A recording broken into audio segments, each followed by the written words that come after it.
બધાને મારા જય શ્રી કૃષ્ણ. સુંદરતાને પામતા પહેલા સુંદર બનવું પડે. આ શબ્દો મારા નથી, પરંતુ જે પણ વિચારકના આ શબ્દો છે એને ખૂબ જ માન આપવાની ઈચ્છા થઈ જાય છે. કેટલી અદ્ભુત વાત કહી છે એને. સાવ અલ્પ શબ્દોમાં કેવડી મોટી અને કેટલી ઉપયોગી વાત કહી ગયા છે આ વિચારક. સુંદરતા. સુંદરતા કોને કહેવાય? જે જોતા જ નજરમાં વસી જાય એને સુંદરતા કહેવાય, બરાબર ને? તો એ સુંદરતા પામવી એટલે શું? વાતની ગહનતા ત્યાં જ છે. જેને તમે સુંદર કહો છો ને, જેને તમે સુંદર માની લો છો, એ હકીકતમાં સુંદર છે? તો એ હકીકતમાં સુંદર એટલે શું? ચાલો યથામતી સમજવાનો પ્રયત્ન કરીએ. હકીકતમાં સુંદર એટલે સુંદરતાના માપદંડને નક્કી કરતી આપણી આંખોને સુંદરતાનું માપદંડ જે આપે છે, એટલે કે આપણી બુદ્ધિ, આપણી વિચારધારા.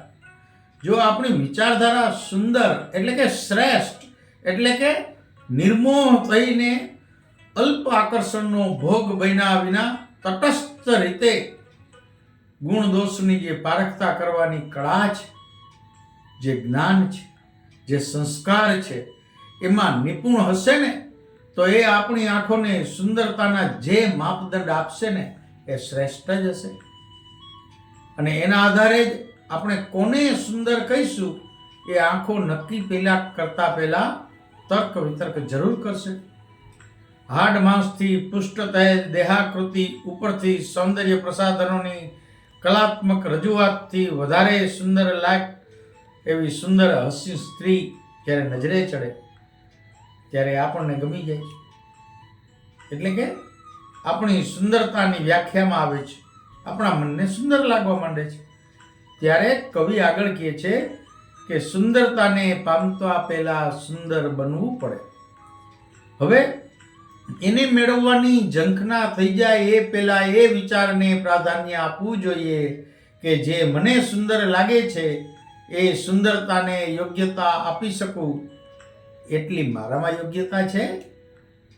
એ સુંદરતાને હું પામી શકું એટલી વિચારસરણી મારી સુંદર છે.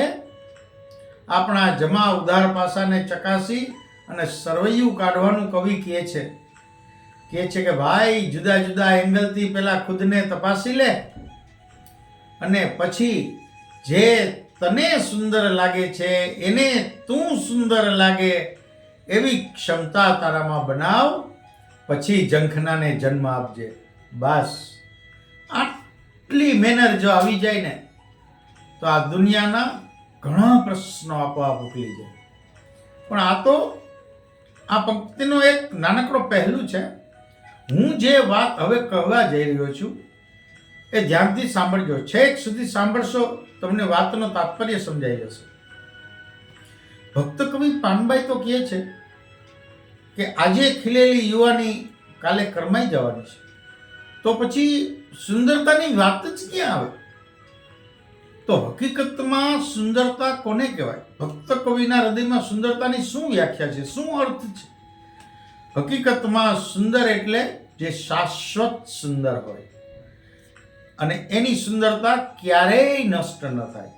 અને એવી સુંદરતા જેમાં અભિમાન, ક્રોધ, લોભ એને ક્યાંય સ્થાન ન હોય અને એની જગ્યાએ નિર્મળતા, નિર્દોષતા, પ્રેમાળ, સદા સ્થિર એવા ગુણોથી એ શોભાયમાન હોય અને એ દ્રશ્યને, એ પાત્રને, એ સ્વરૂપને હકીકતમાં સુંદર જ કહેવાય. પણ આવી સુંદરતા તો ઈશ્વર સિવાય બીજે ક્યાં હોય? પણ હવે કવિ કહે છે કે સુંદર પામતા પહેલા સુંદર બનવું પડે.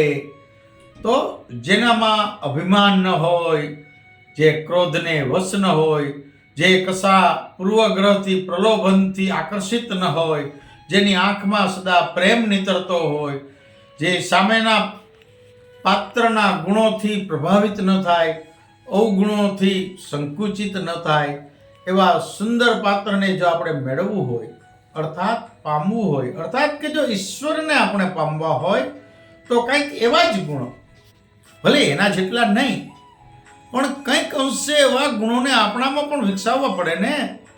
મિત્રો, વાતનો મૂળ અર્થ તો હવે પ્રગટ થાય છે.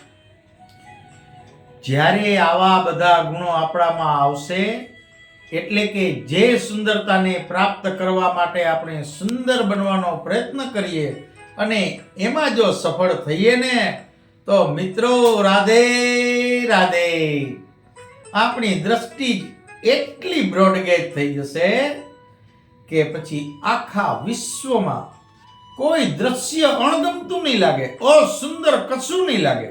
નજરમાં સુંદરતા સમાવી નટવરની, તો નગરી સગડી સુંદર લાગે નટવરની. જ્યારે કશું જ અસુંદર ન લાગે ને, ત્યારે જ સુંદરતાને પામવાની યોગ્યતા એ સુંદરતા આપણામાં આવી ગણાય. હૃદયમાં એવી સુંદરતા છવાયેલી હશે ને, તો આંખોમાં અમી જ અમી હશે. અને પછી તો વૃક્ષની ડાળી પર પક્ષીનો કલરવે સુંદર લાગશે.